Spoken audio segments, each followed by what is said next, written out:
సప్న తమ్ముడు వాళ్ళు వచ్చిర్రే. అరే శంకర్,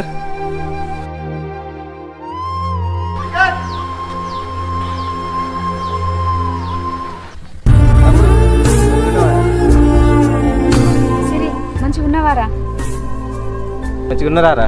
మంచిగా ఉన్నా అన్న. మేమే అక్కడికి వద్దాం అనుకున్నాం, మీరే వచ్చారు. మంచిగా ఉన్నారా వదినే?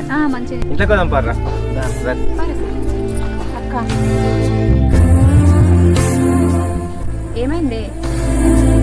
మేము పోయింది షాపు దూరం ఉన్నదని కాదక్క, వేరు కాపురం పెడితే మంచిగా నగలు చేయించుకోవచ్చు, పట్టు చీరలు కట్టుకోవచ్చు, మంచిగా సుఖంగా ఉండొచ్చు అని మంది మాటలు పట్టుకొని వేరు కాపురం పెట్టినక్క. కానీ అసలైన ఒంటరితనం ఏంటిదో, మీ విలువేందో నాకు అక్కడ గడిపిన రోజులు నాకు అర్థమైందక్క.